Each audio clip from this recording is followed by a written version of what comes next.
kasama ang buong puwersa ng News 5. Ito ang Frontline Pilipinas. Parker ng jeep itinumba sa eskinita.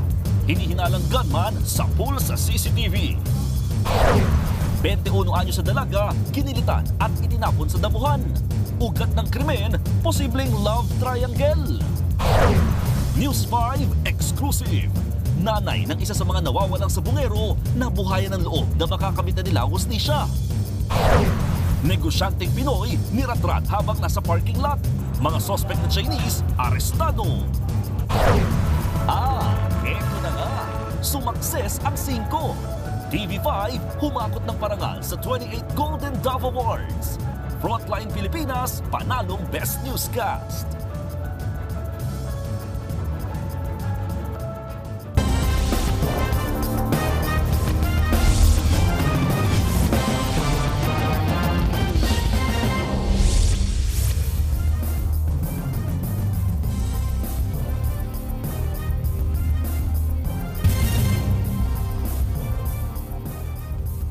Tinambangan sa eskinita ang isang barker ng jeep sa Bacoor, Cavite. Palaisipan pa rin ang motibo sa krimen, lalo't bago lang sa lugar ang tinuturong suspect.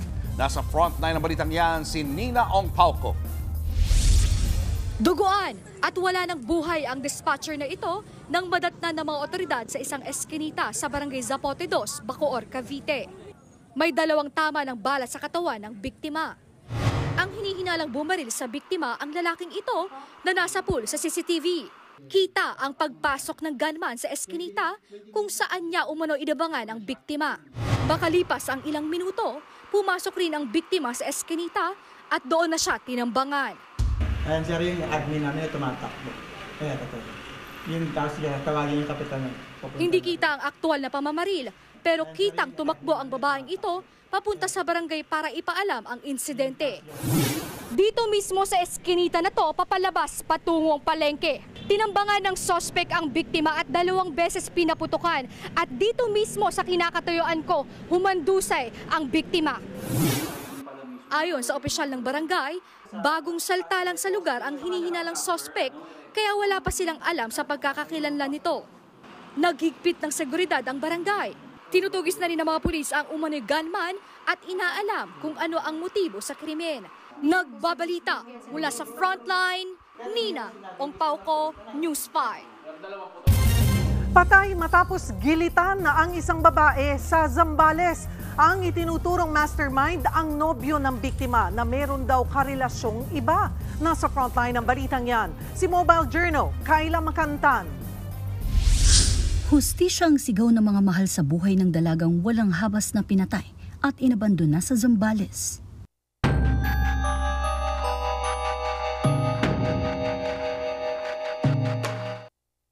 Miyerkules alas 11 ng umaga, nadiskubre ng nagpapastol ang isang duguang bangkay ng babae sa Purok 5 sa barangay Nagbunga, bayan ng Castillejos. Ang dalaga may gilit sa liig. Doon po siya sa may grassy portion po ng lugar na yun, na kung saan hindi po talaga siya pwedeng makita ng ganun-ganun lang. June 24 pa raw nakausap ng mga kaanak ang biktima na nakilalang si Riza Crisostomo, 21 anyos. Taga San Marcelino siya, pero stay ng trabaho sa Castillejos. Ito ngayon ang impormasyon ng mga pulis. Meron po siyang karelasyon, may karelasyon din po. Yung nobyo po, siya po yung nag-set up po. Gumawa siya ng paraan para makausap nila. Yung alam po yung pag-uusap po na yun ay nauwi po sa isang insidente po na kinasabi po ng ating biktima. Hawak na ng mga pulis ang 2 sospek na posibleng maharap sa kasong murder. Nagbabalita mula sa Frontline, Mobile Journal, Kayla Makantan. Nirentahan na ang sasakyan saka isinanla at pinagpasapasahan ng isang grupo. Ang kotseng hindi naman sa kanila, pinatutubos pa sa totoong may-ari sa halagang halos ₱250,000. Nasa frontline ng balitang yan, si JC Cosico.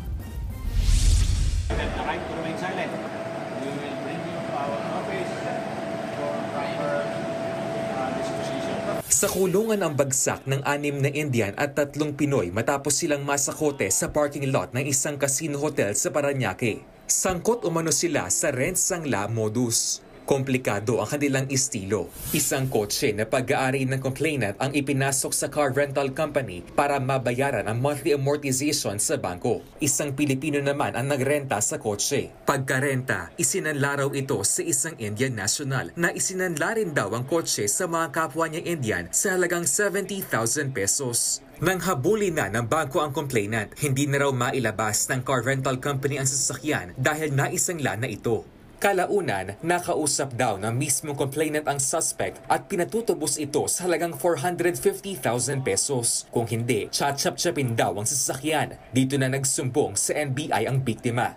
Kung makikita natin, parang 5'6" pero hindi 5'6" kasi 5'11" dahil ilang times yung sobra-sobra yung hinihingi nila. Naaresto sa entrapment operation ng 6 na Indian at 3 Pinoy. Mahaharap sila sa reklamong carnapping at syndicated estafa. Itinanggi naman ng ilang suspect ang krimen. I don't know about that carnapping.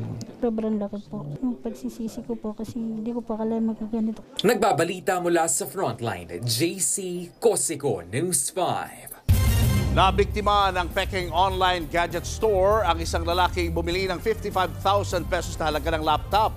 Hindi niya natanggap ang biniling laptop at na-block pa sa chat. Nasa Frontline na balitang yan si Faith Del Mundo, exclusive. Labis ang pagkadismaya ng 29 years old na si Juan matapos mag-order kahapon ng laptop online. 55,000 pesos ang binayad niya sa biniling laptop pero namuti lang ang mata niya kahihintay. Walang dineliver na laptop. Nang mag-message siya sa Facebook page na pinagbilhan ng laptop, blinak na raw siya nito. Gagamitin sana ni Juan sa trabaho ang laptop na in-order. Kwento ni Juan, napaniwala siya ng naturang gadget online store dahil marami itong likes at followers. Marami rin daw mga photos ng proof of purchase at deliveries ng mga gadget. May ipinapakita ring DTI certificate. Naka-experience na ako ng mga transactions online, payment first, pero dumadating naman sa akin, legit naman sila dahil doon nga, yung mga page nila mukhang legit sila, maraming followers, maraming likes, maraming reacts, may mga comments. So ito, parang ganun siya. Bukod kay Juan, marami na rin ibang netizen na na-scam ng parehong gadget page. Ayon sa PNP Anti-Cybercrime Group, hindi na bago ang ganitong modus. Pwede ho ma-manipulate yung data, yung information na nandun. Pwedeng sila rin ang gumagawa noon. Maybe, pwedeng in the past may totoong transaction but along the way, pwedeng nga pong na-hack na siya or pwedeng nagamit na siya ng modus. Paalala naman para hindi maloko. Mas maganda pa rin, bibili tayo sa legit na store. May binibenta, sige, meet up tayo. Mag-meet up tayo, tignan ko yung produkto nyo. You're selling it online, okay? You got my attention, then let's see your products. And then babayaran kita cash. Huwag po tayo magbabayad online din. Nagbabalita mula sa Frontline, Faith Del Mundo, News 5. Susunod! Lalaking nagre-repack ng shabu, abay proud pang nag-Facebook Live. At Sugod Bahay with Gerald Anderson sa Itbulaga, may part 2. Ninong, okay lang po ba? Abangan ng lahat ng yan sa pagbabalik ng Frontline Pilipinas.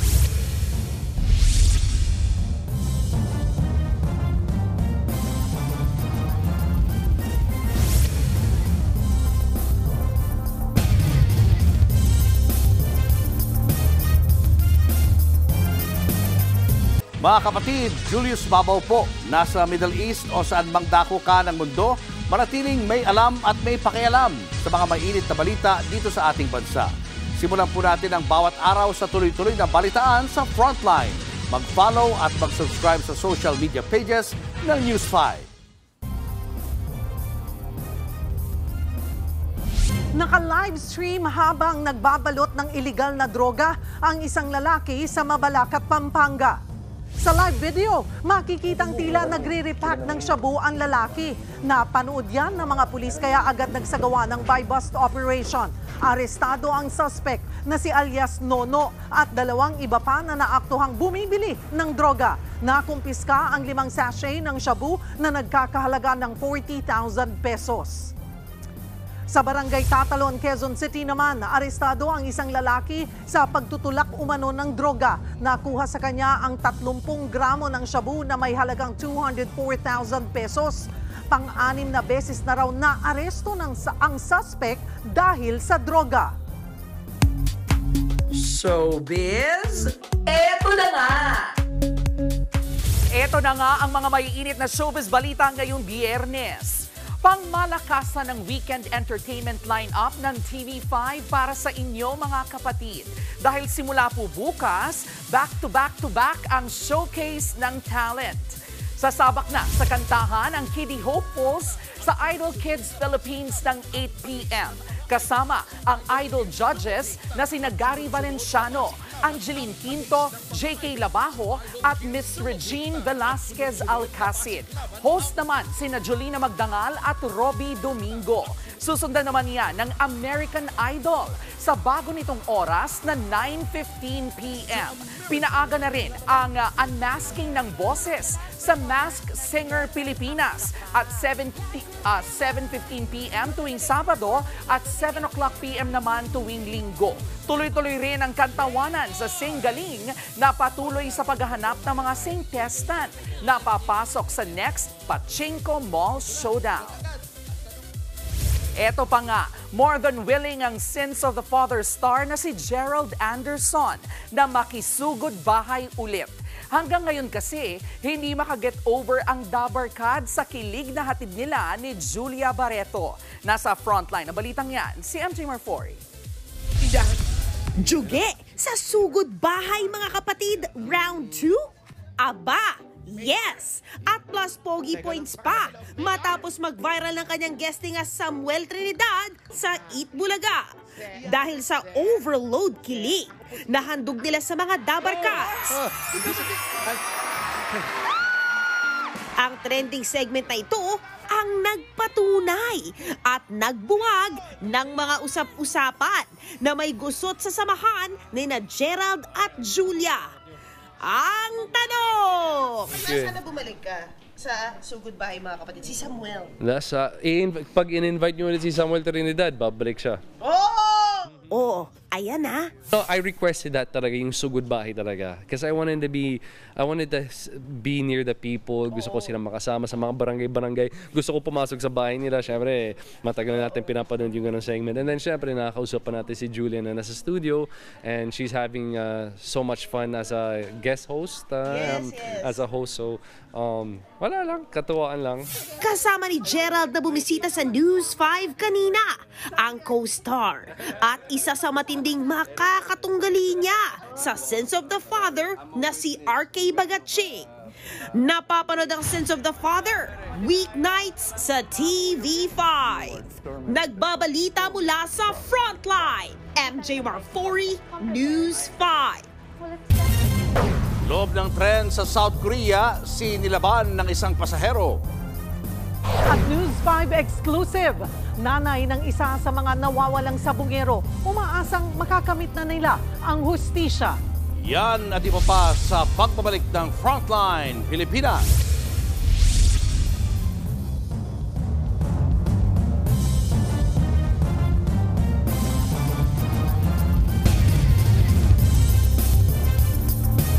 Mga kapatid, Julius Babaw po. Nasa Middle East o sa amang dako ka ng mundo, manatiling may alam at may pakialam sa mga maiinit na balita dito sa ating bansa. Simulan po natin ang bawat araw sa tuloy-tuloy na balitaan sa Frontline. Mag-follow at mag-subscribe sa social media pages ng News 5. Nabulabog ang mga pasahero ng subway sa Seoul, South Korea matapos manunog ang isang lalaki. Nagtakbuhan ng mga paserong yan nang biglang ibuhos ng lalaki ang gasolina. Ang ilan sa kanila nadulas pa. Maya-maya, sinilaban na ito ng lalaki. Nabalot ng maitim na usok ang buong tren. Agad silang pinababa sa kalapit na estasyon. Wala namang nasawi pero 6 ang nasugatan. Nagawa raw ng suspect ng panununog dahil nakipag-divorce sa kanya ang kanyang misis. Sinampahan na siya ng kasong attempted murder at arson. Susunod, News 5 exclusive. Ina ng isa sa mga nawawalang sabungero, sinabing napagbintangan lang ang kanyang anak kaya dinukot. 2 Chinese arestado matapos pagbabarilin ang sasakyan ng isang negosyanteng Pinoy sa Makati City. At Kapatid Network TV5 at Frontline Pilipinas wagi sa 28 KBP Golden Dove Awards. Tutok lang mga kapatid, magbabalik pa ang Frontline Pilipinas.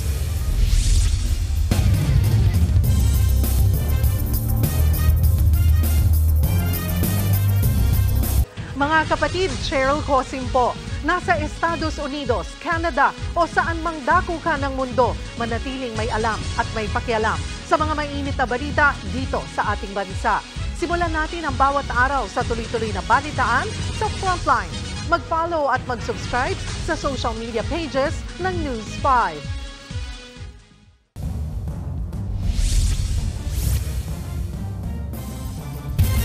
Nakaligtas ang isang negosyanteng Pinoy nang bigla siyang pagbabarilin sa Makati City. Ang mga Chinese na suspect hindi raw kilala ng biktima. Nasa frontline ng balitang yan si Nina Ongpauco.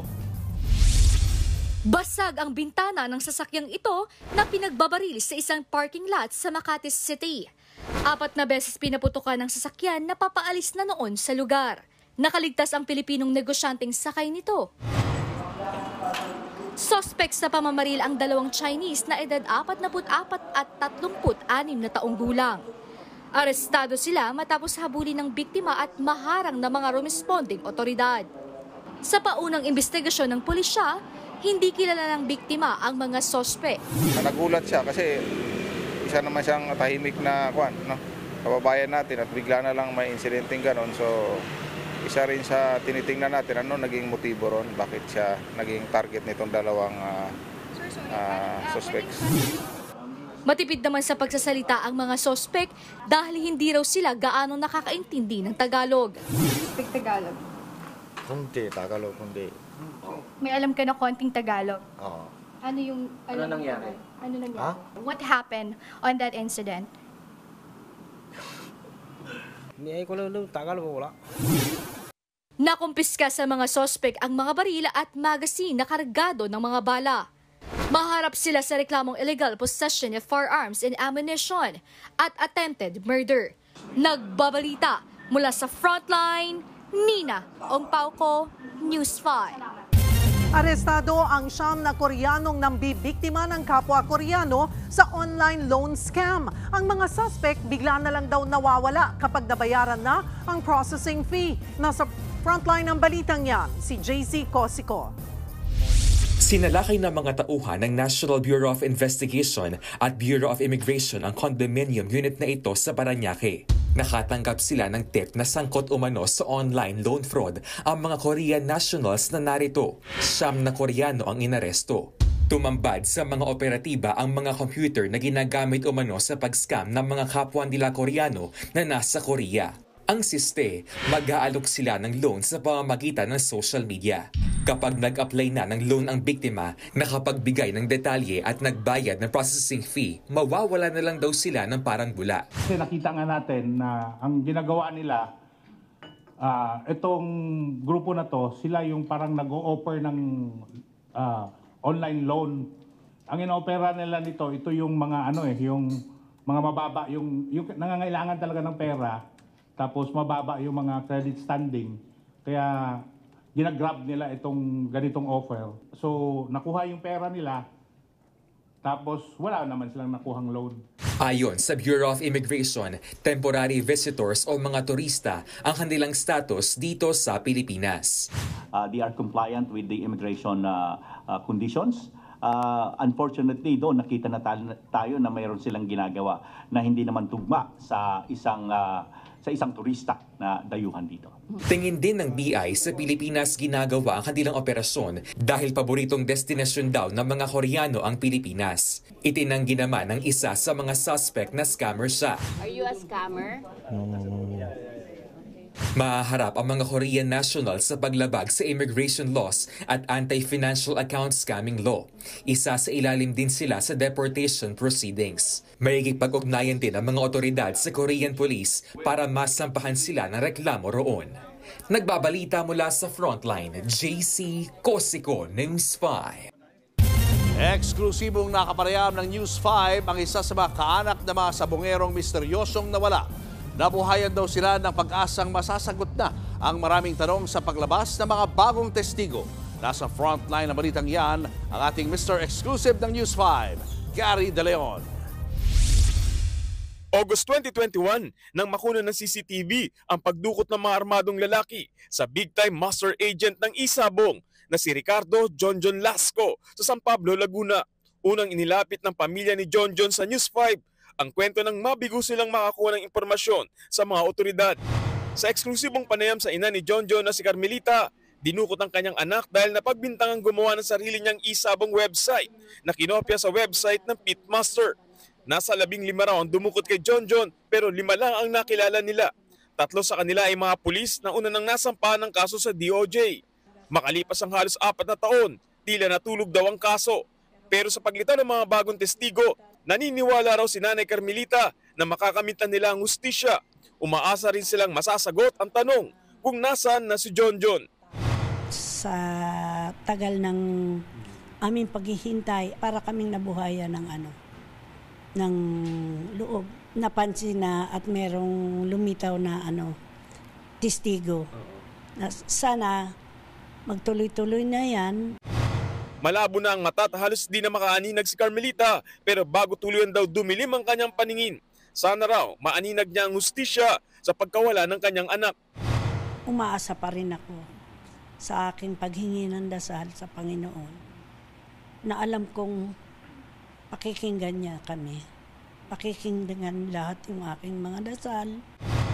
Sa Lunes, formal na magsasampa ng kaso ang testigo laban sa mga personalidad na nasa likod ng missing sabongero. Nagsagawa na ng case conference ang Department of Justice at Philippine National Police para talakayin ang kaso ng mga nawawalang sabongero.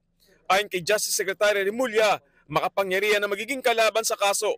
Posibleng may impluensya raw ang di pa pinangalan ng mastermind. Kakusapin ng DOJ ang Korte Suprema para masigurong di may impluensya ng kaso. Balak din ng DOJ na humingi ng tulong sa gobyerno ng Japan para sa kagamitan sa paghahanap ng mga labi ng missing sabongeros na itinapon umano sa Taal Lake. Ang National Police Commission o NAPOLCOM iniimbestigahan na ang sinabi ng testigong si alias Totoy na sangkot umano ang ilang pulis sa pagdukot. Bibigyan daw ang mga idinadawit ng pagkakataon na ipaliwanag ang kanilang panig. Tiniyak nilang mananagot ang mga patunayang nagkasala. Ang NAPOLCOM hindi matatakot na mag-imbestiga at ang NAPOLCOM ay hindi natatakot na mag-impose ng penalties kahit dismissal man yan sa serbisyo kung kinakailangan. Nagbabalita mula sa Frontline, Gary De Leon, News 5.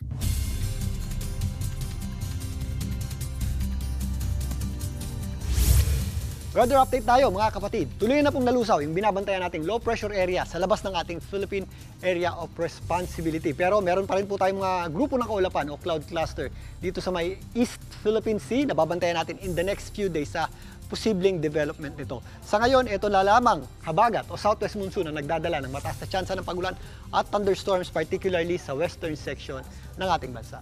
Dahil sa ating habagat, asahan po natin ang posibleng mga pagulan at thunderstorms dito sa ilang bahagi ng Central Luzon, kasama po dyan ang Bulacan, Tarlac, Pampanga, lalong-lalo na sa Zambales at area ng Bataan. Ganun din po ang ating aasahang panahon dito po sa areas ng Cavite, Batangas, Mimaropa, malaking bahagi ng Visayas, kasama na po dyan ang Western Visayas. Sa natitirang bahagi naman ng ating bansa, if ever may mga pagulan tayo, ito po yung mga isolated o pulo-pulong pagulan na kadalasang nangyayari tuwing hapon o gabi. Ang ating tinatawag na afternoon or evening rain showers at thunderstorms. Ganon din po ang ating aasahang panahon sa Metro Manila ngayong darating na weekend. Magiging maaliwalas at maganda ang panahon at maganda ang sikat ng araw sa umaga, pero bandang hapon, mas nagiging maulap ang panahon natin at tumataas nga ang tsansa ng pagulan. Kaya sa may mga lakad ngayong weekend, ugaliin pa rin po ang pagdadala ng payong at mag-ingat tayo if ever meron tayong mga nararanasang thunderstorms. At yan muna ang latest sa ating lagay ng panahon. Muli ako po ang inyong weather frontliner, Alvin Pura, na lagi may panahon para sa iyo. Showbiz, eto na nga! Mga kapatid, eto na nga.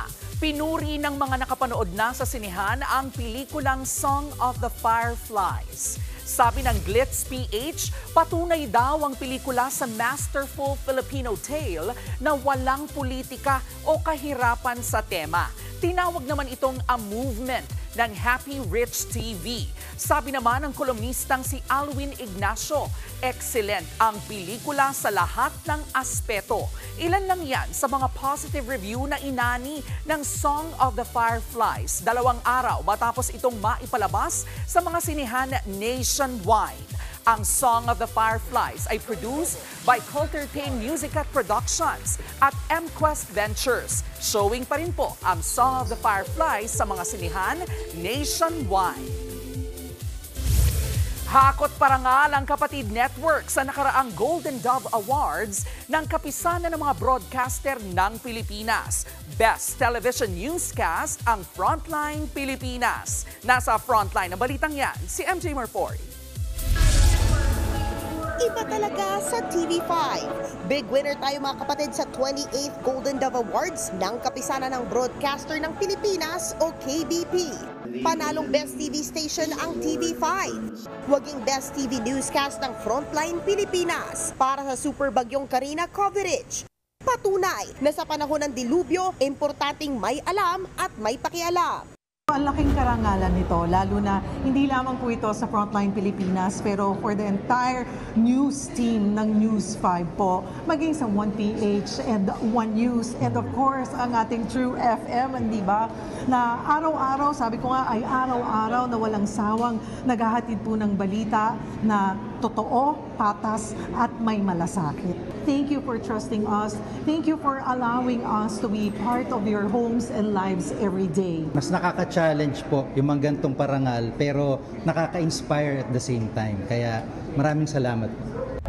Best Public Affairs Program host naman ang atin ng masa na si Corina Sanchez Rojas para sa Face to Face Harapan. Wagi rin ang mga bida ng kapatid show na Ang Himala ni Nino. Best Actor si Cedric Juan, triple celebration para sa kanya ang birthday kagabi at ang pagating din ng kanyang panganay. Best Actress naman para sa morning serye na yan si Carly Martin. Extra rin ang saya, lalo't wagi rin na Best TV Station Promotional Material ang ating Christmas Station ID na hatid saya ang Paskong Kapatid. Siyempre, lahat ito ay naging posible dahil sa walang sawa niyong suporta mga kapatid. Ito po ay isang testament ng growing confidence and trust that yung mga Filipinos, yung mga ibang institusyon give TV5. So I share this with you and I also would like to extend our heartfelt thanks. So maraming salamat mga kapatid. Nagbabalita mula sa Frontline, MJ Malfori, News 5.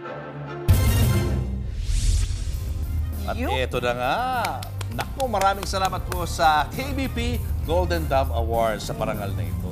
Salamat Congratulations. po. At maging ang ating stasyon, Best TV Station. Best TV Station. Ayan. At sa mga iba pa nating kasama, again, marami pong salamat sa inyong pagtitiwala at sa ating mga manonood, syempre. Salamat po. At kasama rin natin ng Best Weatherman na nag-birthday ngayon. Happy birthday! Maraming salamat po. Balita namin, dapat naka-leave ka talaga today. Tingnan mo naman. Grabe! Ba't may ganyan? Ba't may ganyan? Pwede ba sa TV yan? Bakit hindi natuloy? Ba't ka na lang pumasok? Ma'am, nalusaw yung bagyo. Usually, ma'am, pag birthday ko, nasa dagat po ako or outdoors na nagsusurf yan. So, umatras kasi ng tuluyan na yung bagyo. Bagyo. Kaya umatras din siya. Dapat pag nagwe-weather ka, ganito yung itsura mo. Ayan. Happy Mas birthday. marami tayong mga viewer niya. Oh, happy birthday. Happy birthday. Parehong-pareho ng abs mo, Papo. So, tingnan mo naman. Iba dating. Ayan. Thank you. Thank you so much po sa inyong suporta. At yan ang mga balita at impormasyon dapat nyo malaman sa araw na ito. Mga balita para sa mga may alam at may pakialam. Kami ang inyong mga kasangga sa Frontline Pilipinas.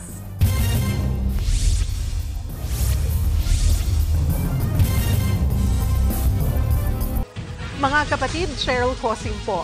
Nasa Estados Unidos, Canada o saan man dako ka ng mundo, manatiling may alam at may pakialam sa mga maiinit na balita dito sa ating bansa.